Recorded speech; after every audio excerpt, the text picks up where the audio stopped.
Hello, my friends.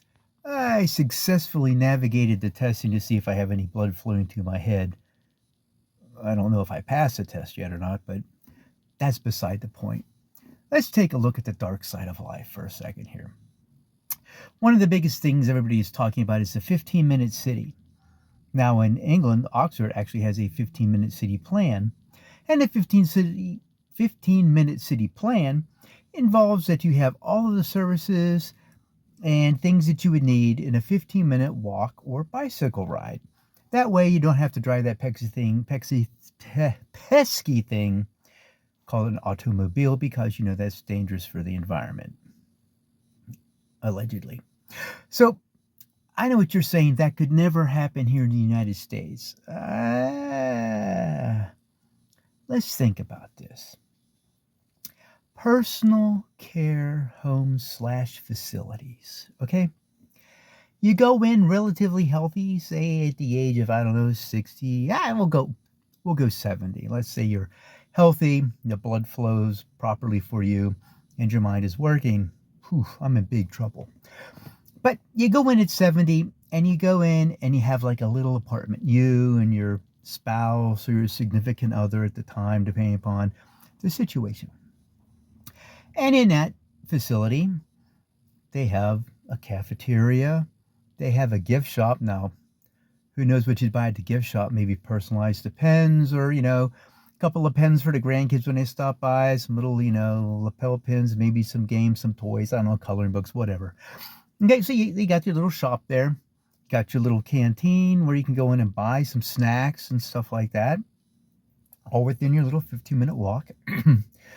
And then as you get older, you move from your independent living in your apartment to assisted living in a room, maybe smaller, perhaps, you're sharing room with somebody else, a bed. But we'll say it's a high class facility because, damn it, you've earned it, right? Spent your whole life toiling and working and everything else. You've earned the special facility, okay? Which, of course, they'll drain everything you own so that you can stay there, and then you will hope that the Social Security that may or may not be there at the time will allow you to stay in such a facility. But let's not go too dark because we're going to be positive here. So you go and you move into like the assisted living end of it. Your food's brought to you, they come, they check on you, they make sure you get your meds, all the other stuff. You're there for like, another year, whatever. And then, God forbid, dementia or Alzheimer's kicks in, right? So they take you from independent living in your own little spot to perhaps a shared room or a semi-private room with the assisted living. And then bang, they lock you up. I mean, they place you in a certain spot in the facility where you need passwords and numbers to get in and out because you have dementia or Alzheimer's. And really, at that point, does it really matter? Because you don't know where you are or who anybody is around you. And in some ways, you're probably better off. And then at that point, depending upon how much they like you and how sick you are, they give you a lot of morphine and you pass. They do pain management and eventually you die. Now, the only thing that these facilities are actually lacking, which I think they'll come up with a plan for this, is that once you die, what they could do, right, is they could put a mortuary, a funeral home, and a graveyard right there. Boom, bang, bang, bang, right? Start to finish, right?